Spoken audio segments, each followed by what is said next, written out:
우리는 장로교 합동 측입니다.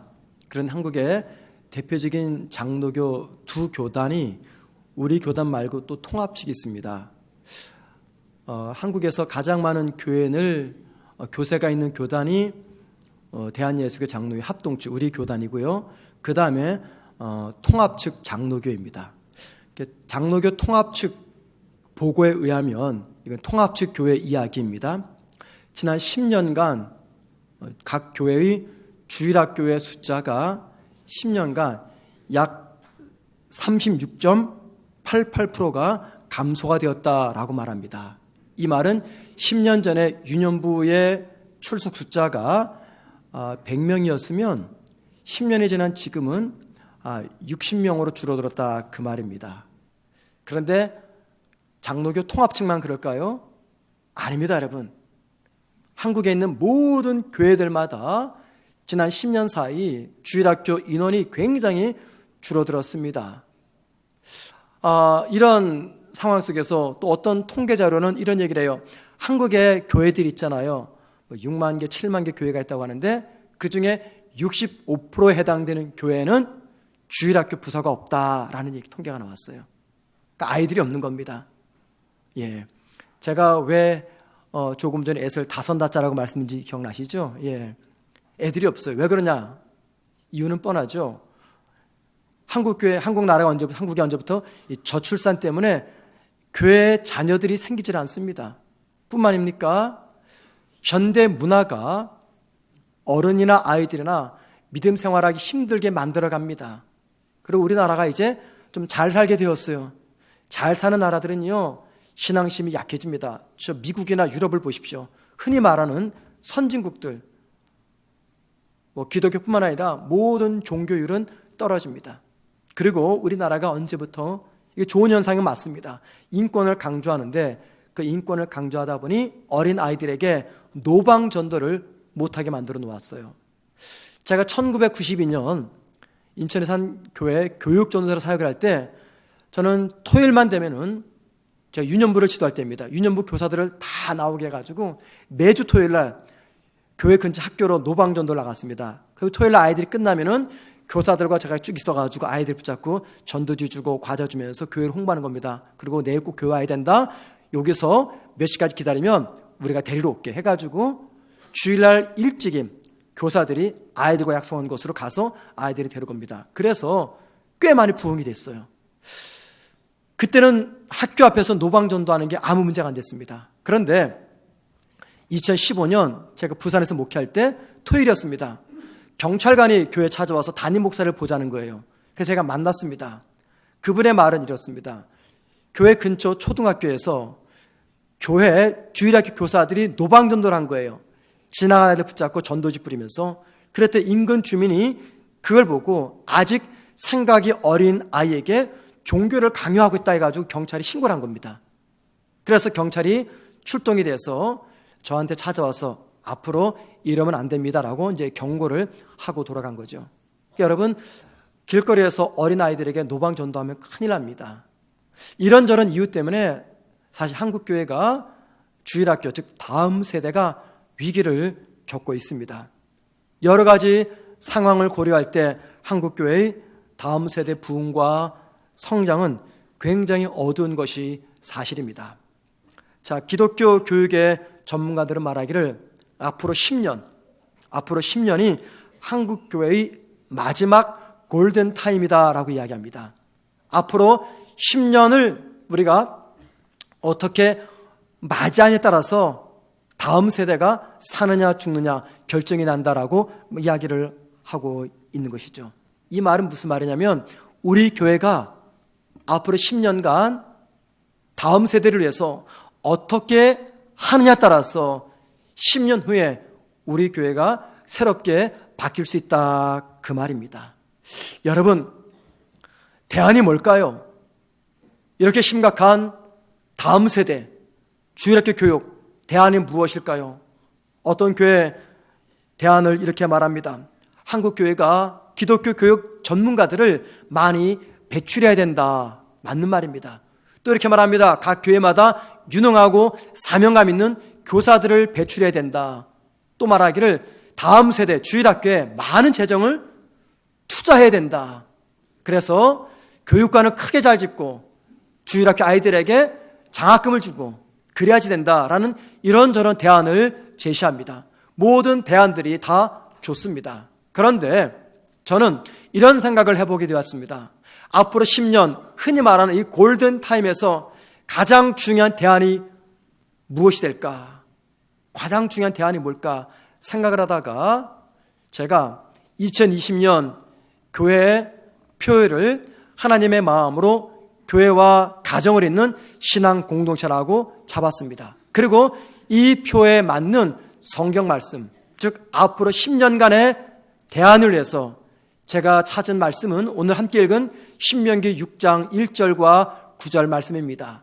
우리는 이 말씀에서 앞으로 다가올 주일학교 다음 세대 위기를 극복할 대안을 찾아볼 수가 있습니다. 그렇기 때문에 사실 오늘 저와 여러분은 그 어느 때보다 비장한 각오로 설교해야 되고 말씀을 드려야 됩니다. 그런데 이렇게 막중한 설교의 주제인데 제가 준비한 설교는 너무 부족하기 때문에 이 작은 설교에 성령께서 도우셔서 여러분 모두에게 그리고 저에게 제가 준비해서 전하는 설교보다 더 큰 은혜 주시기를 주님의 이름으로 축원을 드립니다. 오늘 읽은 신명기 6장은요 흔히 말해서 쉐마라는 말씀입니다. 쉐마는요 오늘 4절 말씀 보면 이스라엘아 들으라라는 말이 나오잖아요. 원래 직역을 하면 이 순서가 바뀝니다. 들으라 이스라엘아 이게 맞습니다. 요 이스라엘아 들으라 이 말이 히브리어 한 단어로 쉐마라는 말입니다. 쉐마가 뭐라고요? 들으라 이스라엘아 그 말입니다. 오늘 본문 4절부터 9절까지 보면 쉐마는 그게 두 가지 종류로 나눠져 있습니다. 첫 번째 4절부터 6절까지는요 마음과 뜻과 힘을 다하여 하나님을 사랑하라 이것이 첫 번째 쉐마입니다. 두 번째 6절과 9절은요 부모들에게 자녀를 하나님 말씀으로 양육하라 라고 말합니다. 이것이 쉐마의 두 번째 말씀입니다. 저는 오늘 말씀을 쉐마의 두 번째 말씀에 초점을 맞춰서 여러분에게 말씀을 전하려고 하는 것입니다. 오늘 본문을 보면은요 우리가 가정에서 자녀들을 가르칠 때 어떻게 가르쳐야 되는지 왜 가르쳐야 되는지 여러 가지 구체적인 방법들을 알려주고 있습니다. 첫 번째 여러분 부모가 자녀에게 가르칠 교육의 내용이 무엇이라고 말합니까? 교육의 내용 뭘 가르칩니까? 하나님의 말씀입니다. 왜 하나님의 말씀을 가르치라고 할까요? 하나님이 당신 백성을 다스리는 여러 가지 방법 중에서 가장 강력한 방법이 하나님의 말씀이기 때문입니다. 이 말은 바꿔 말하면 자녀들이 하나님 말씀에 교육을 받는다 그 말은요 즉 무슨 말입니까? 자녀들이 하나님의 다스림을 받는 그 삶을 살도록 하는 것이다 라는 겁니다.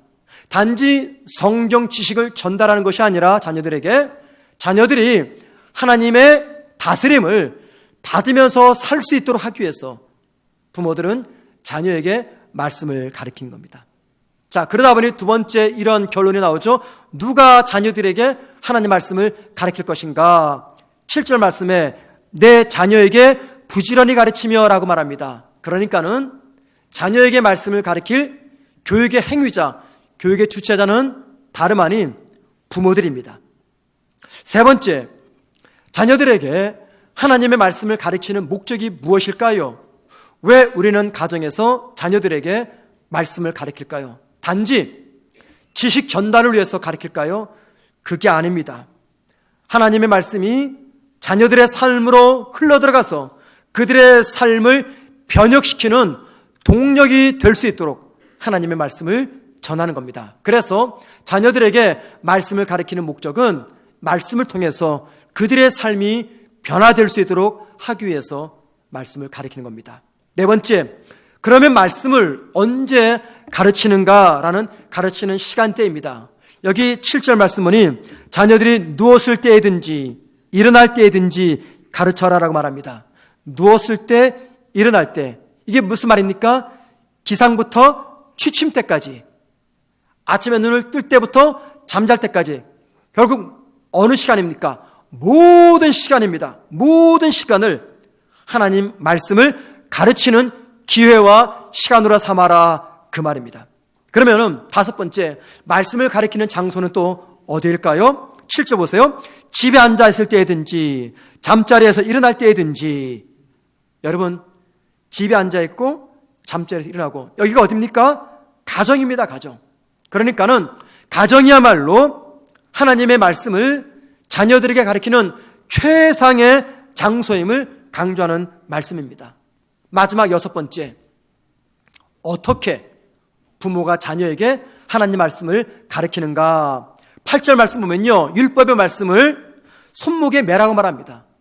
또 말씀을 미간에 붙이래요. 미간이 바로 여기 이마와 눈 사이죠. 여기 붙이래요. 또 문설주, 집 문설주에 붙이라고 말합니다. 9절 말씀 보니. 그리고 또 바깥문에다가도 율법을 기록해 놓으래요. 그래서 유대인들은 이 말씀을 문자적으로 해석을 했어요. 그래서 모세 이후 경건한 유대인들은요, 옷소매에다가 율법 말씀을 달아 놓았고요, 여기다 붙이고 다녔어요. 그리고 문설주나 바깥문에다가 율법의 말씀이 들어가 있는 통을 붙여 놓았어요. 모든 사람들이 볼 수 있도록. 그런데 오늘 말씀은 문자적으로 이야기보다도 비유적으로 이해됩니다. 여러분, 옷소매에 붙여라, 이마에 붙여라, 문설주에 붙여라, 바깥문에 붙여라. 이게 무슨 말입니까? 모든 사람들이 언제든지 볼 수 있도록, 즉 우리의 자녀들이 언제든지 하나님의 말씀을 볼 수 있도록 준비해 놓아라, 그 말이니까, 이 말은 결국 상황과 시간과 장소에 구애받지 않고 최선을 다해서 자녀들에게 하나님 말씀을 가르쳐라 라고 하는 것이 여기 쉐마의 내용입니다. 그래서 이스라엘 사람들은 이스라엘 역사 동안에 이 말씀을 붙잡고 부모들은 자녀들에게 쉐마의 말씀을 암송시키며 가르쳤던 것이죠. 세계에서 가장 유명한 자녀 교육법은 히브리 유대식 교육이라고 합니다. 쉐마 교육이죠. 여러분, 오늘 이 말씀을 잘 기억하시면서 이런 질문을 한 가지 우리가 생각해야 됩니다. 나에게 하나님 말씀으로 양육할 자녀가 있든 없든 관계없이 오늘 말씀을 우리 각자에게 적용하기 위해서 우리는 한 가지를 질문하면서 답을 내려야 됩니다. 그게 뭐냐면, 자녀에게 하나님 말씀을 가르치라는 이 하나님의 명령은 단지 모세 당대 이스라엘 부모들에게만 주어진 말씀입니까?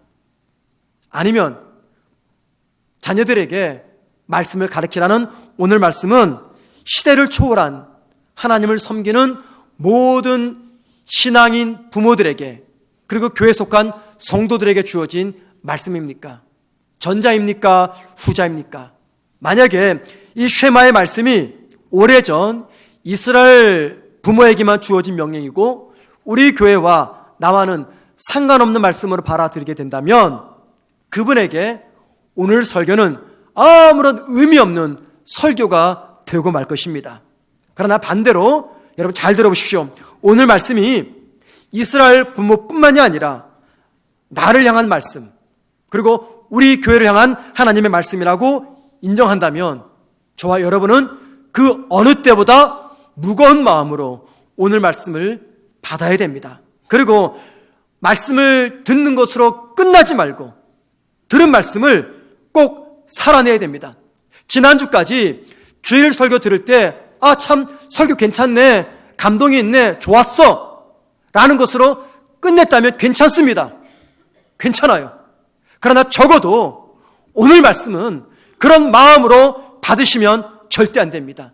비장한 각오로 오늘 말씀을 들으셔야 됩니다. 나에게 말씀으로 자녀할 자녀가 있든 없든 관계없이 여러분 모두가 다 성문교회 공동체라면요, 여러분 부탁드립니다. 오늘 말씀은 괜찮은 말씀이네, 참 감동적이야, 좋으네, 나쁘네, 이런 감정의 근거에 말씀을 두지 마시고 오늘 말씀을 무거운 마음으로 들으시고 이 말씀을 내가 가정에서, 삶 가운데, 교회 내에서 실천하기 위해서 노력하겠다, 그런 굳은 마음으로 이 말씀을 받으셔야 됩니다.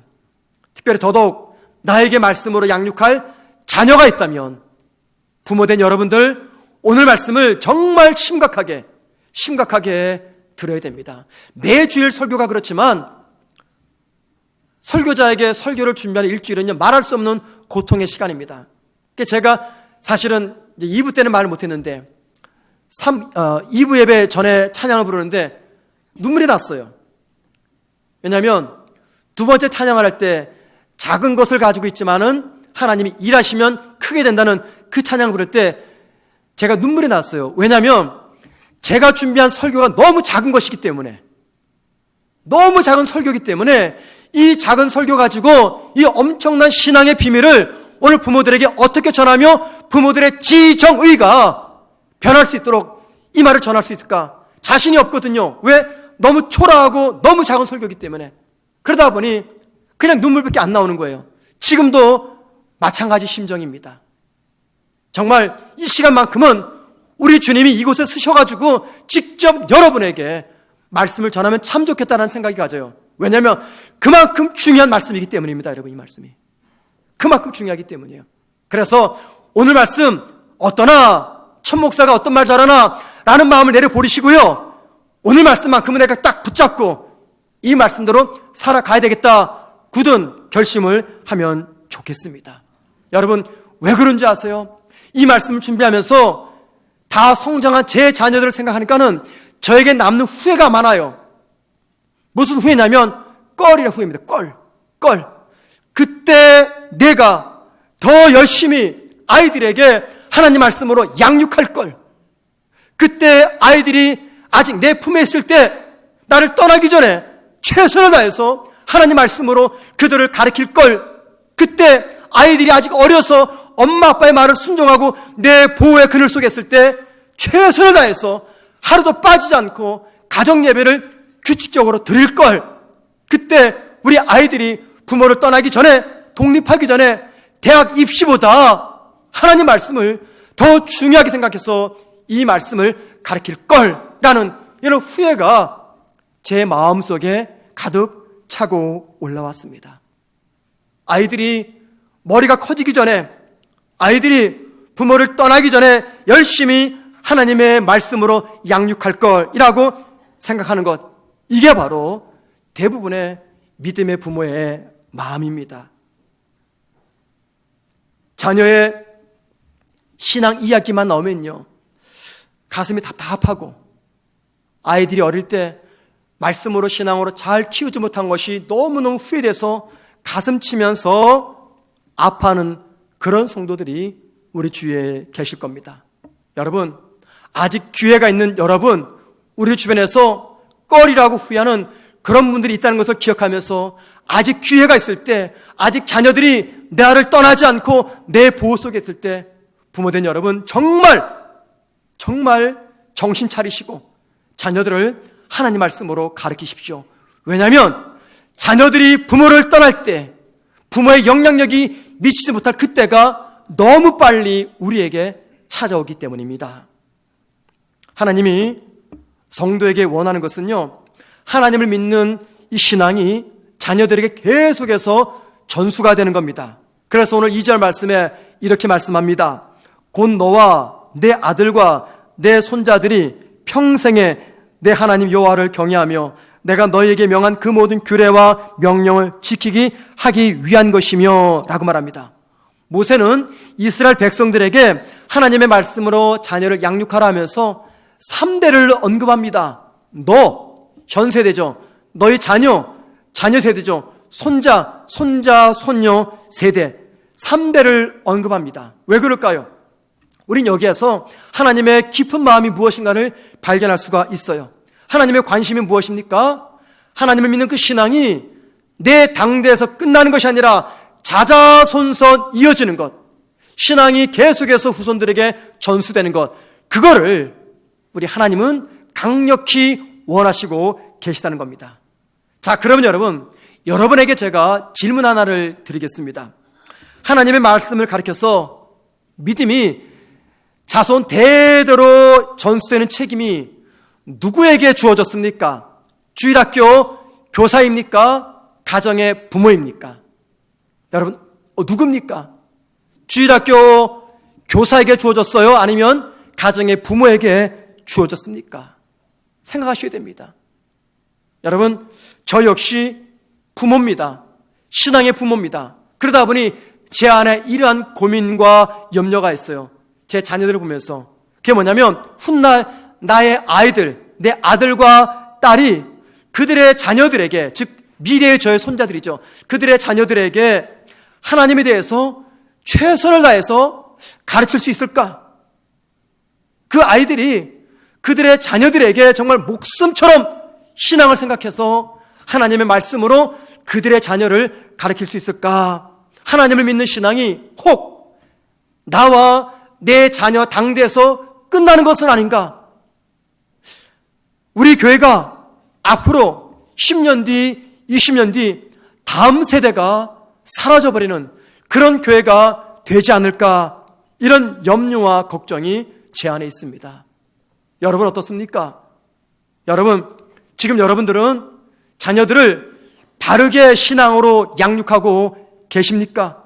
그래서 그 결과 여러분들의 자녀들이 훗날 그들의 자녀, 즉 여러분들의 손자, 손녀들에게도 하나님의 말씀을 키울 것이라고 여러분 확신하시고 장담하십니까? 장담하십니까? 그 결과를 보기를 원하신다면 그때를 위해서 지금 최선을 다해서 하나님의 말씀으로 자녀를 가르치고 교회의 다음 세대를 위해서 우리는 최선을 다해야 됩니다. 자녀의 나이가 몇 살이 됐든 관계없습니다. 자녀들이 듣기 싫어해도 전해야 됩니다. 신앙 이야기하면요, 언제나 부모와 자녀 사이에 갈등이 일어나는 그런 가정이 있습니다. 제가 잘 압니다. 부모님들은 너무 안타까우니까는 나이 든 자녀들에게 예수 잘 믿어야 된다. 만날 때마다 복음을 전하면 자녀들은 엄마, 아빠, 이제 좀 그만 좀 해. 귀가 따가워. 내가 그래서 교회 안 나가는 거야.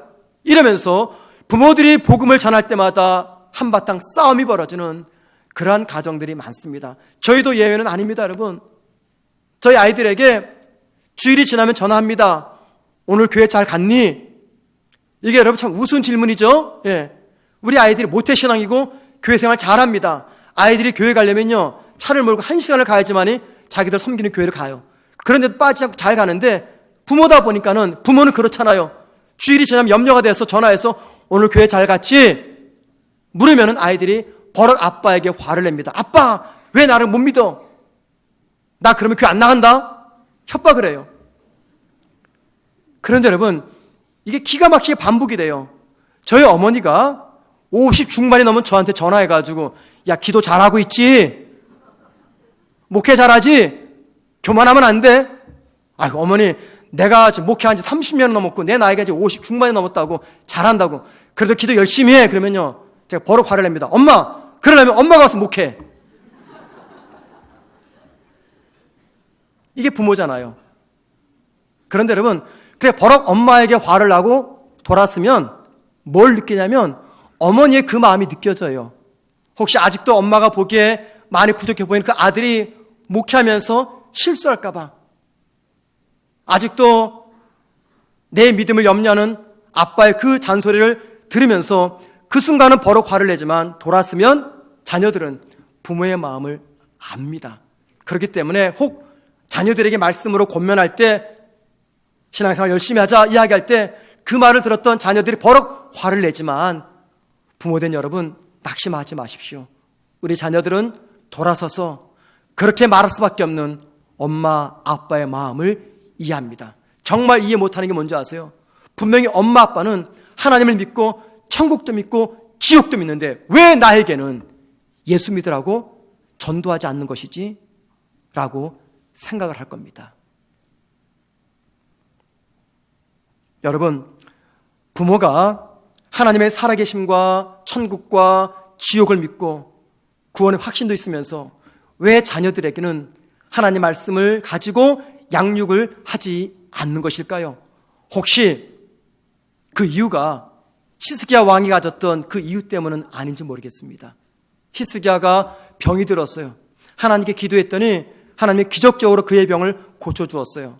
히스기야 왕의 병이 고침받았다는 소문을 이웃나라 바벨론에서 들었습니다. 그래가지고 축하 사절단을 이스라엘로 보냈어요. 히스기야가 너무 기뻐가지고 바벨론 사절단들에게 자신의 보물창고와 군대 무기가 보관되는 군기고와 이스라엘 모든 창고들을 다 오픈해가지고 다 보여주었어요. 그랬더니 이사야 선지자가 그 말을 듣고 즉시 히스기야를 찾아온 겁니다. 히스기야 그 마음속에 뭐가 있냐면 교만함이 있었던 거예요. 교만함. 그러면서 이사야 선지자는 히스기야에게 하나님 말씀을 전해줍니다. 열왕기하 20장 17절과 18절 말씀입니다. 이렇게 말합니다. 여호와의 말씀이 날이 이르리니 왕국의 모든 것과 왕의 조상들이 오늘까지 쌓아두었던 것이 바벨론으로 옮긴 바 되고 하나도 남지 아니할 것이요 또 왕의 몸에서 날 아들 중에서 사로잡혀 바벨론 왕궁의 환관이 되리라 하셨나이다 라고 말합니다. 이 말은 이런 말이죠. 지금 히스기야의 실수 때문에 하나님께서 벌을 내리셔가지고 그가 통치하는 그의 나라 이스라엘과 그의 후손들이 바벨론의 침공을 받아서 바벨론으로 포로로 다 잡혀가게 될 것이고 그 나라는 초토화가 될 것이다. 그 예언을 하고 있는 것입니다. 자, 여러분 같으면 이 예언을 들으면 어떻게 하시겠습니까? 어떻게 하시겠어요? 하나님, 저는 괜찮아요. 적어도 내 때는 아무 일이 없다고 하니까는 괜찮습니다. 내 자녀, 내 후손 세대 저는 상관없습니다. 나라가 망하든지 관계없습니다. 저만 평안하다고 한다고 하셨다니 제가 평안하다고 말씀하셨으니 저는 아무런 문제가 없고 개의치 않습니다 라고 대답할까요? 여러분, 이런 부모가 있습니까? 그런데 이런 부모가 있어요. 그게 바로 히스기야 왕입니다. 이사야의 그 말을 듣던 히스기야가 어떻게 대답한 줄 아십니까? 열왕기하 20장 19절 말씀 우리 한번 다 같이 읽어봅니다. 시작. 하나님,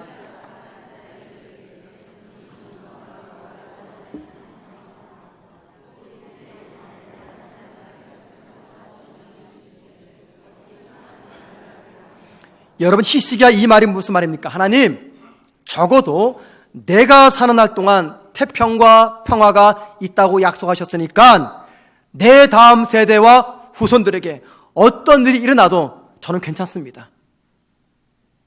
내 자식이 포로로 붙잡혀가고 이 나라가 초토화가 되고 그래도 괜찮습니다. 내 때만 태평하고 평안하다고 하니까는 하나님, 저 그런 거 신경 안 씁니다. 아무 문제 없습니다 라고 말하는 겁니다. 여러분들은 히스기야 이 말을 어떻게 생각하십니까? 분노하면서 뭐 저런 인간이 다 있지?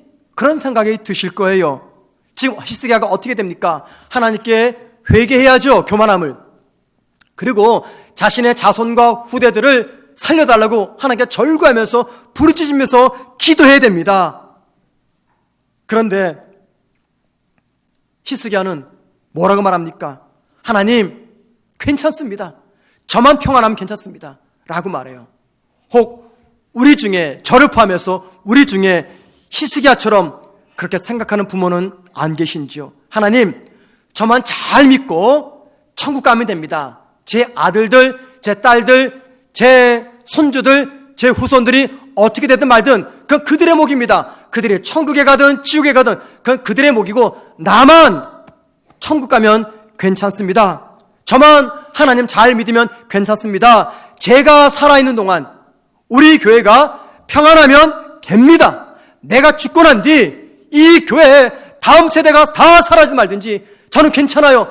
내 때만 우리 교회가 평안하면 괜찮습니다 라고 생각하는 이 마음이 혹 저와 여러분 가운데 없는지 모르겠습니다.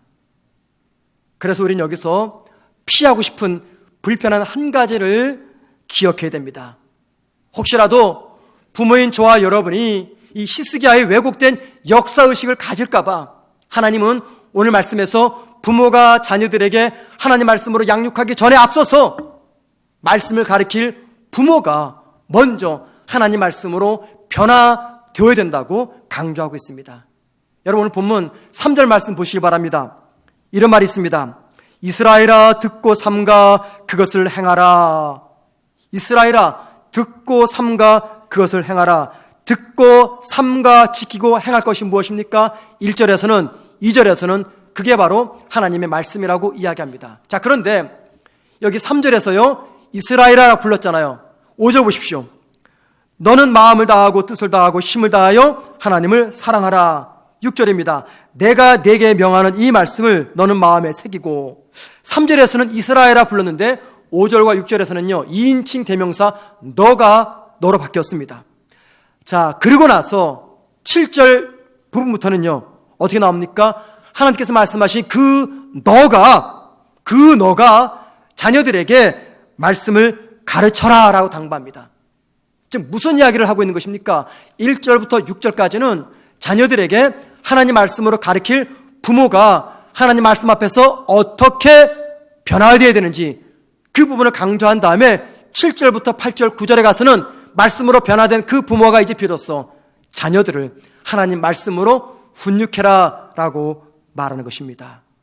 부모가 자녀들에게 하나님의 말씀을 가르치기 전에 부모 먼저 마음과 뜻과 힘을 다하여 지정의 전인격적으로 하나님을 사랑해야 됩니다. 부모가 자녀들에게 말씀을 가르치기 전에 먼저 부모가 하나님의 말씀으로서 자신의 삶을 관리하며 통제를 해야 됩니다. 지금 하나님이 왜 이런 말씀을 부모들에게 하시는 걸까요? 왜 7절 앞에 1절부터 6절까지 말씀을 하는 것일까요? 그것은요 너무나 간단한 이유 때문입니다. 부모가 성장한 것만큼 반드시 자녀가 성장하게 됩니다.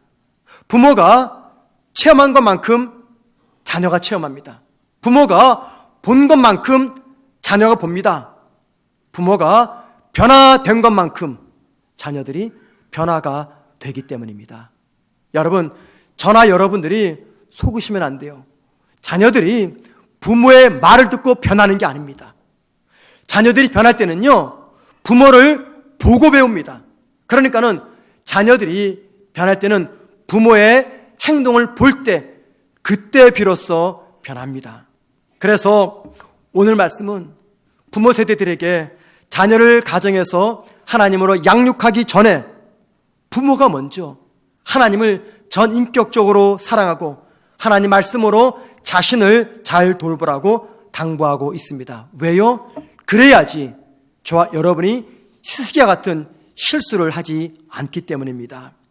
저는 2020년 우리 교회 표어를 하나님의 마음으로 교회와 가정을 잇는 신앙 공동체라고 세웠습니다. 이렇게 표어를 정한 이유는 다른 데 있지 않습니다. 가정과 교회가 함께 힘을 합쳐서 우리 자녀들, 다음 세대들을 하나님 말씀으로 잘 양육하자라는 의도에서 이렇게 표어를 정했습니다. 그래서 가정의 부모를 제외한 채 주일학교 교사들에게만 우리 자녀들의 신앙 교육을 맡겨서는 절대 안 됩니다.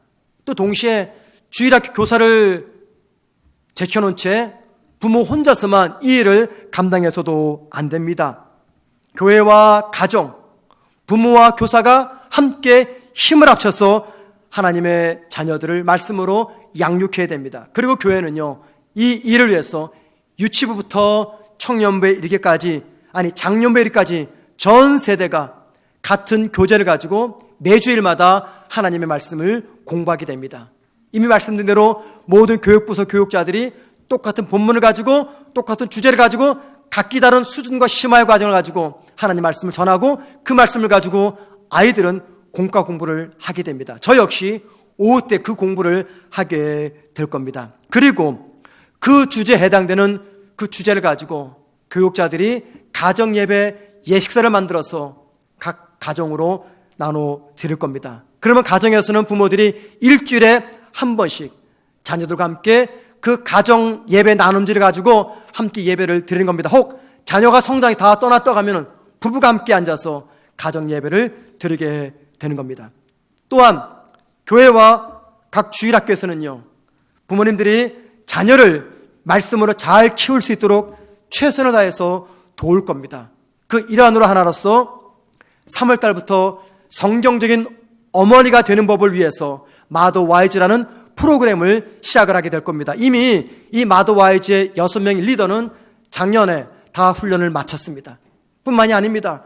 가정예배를 위해서 가정예배 관한 인도법을 여러분에게 알려드릴 계획입니다.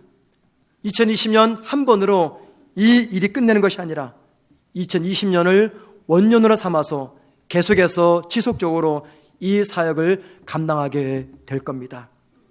우리 부모님들은 가정 예배를 통해서 자녀들에게 하나님을 가르치셔야 됩니다.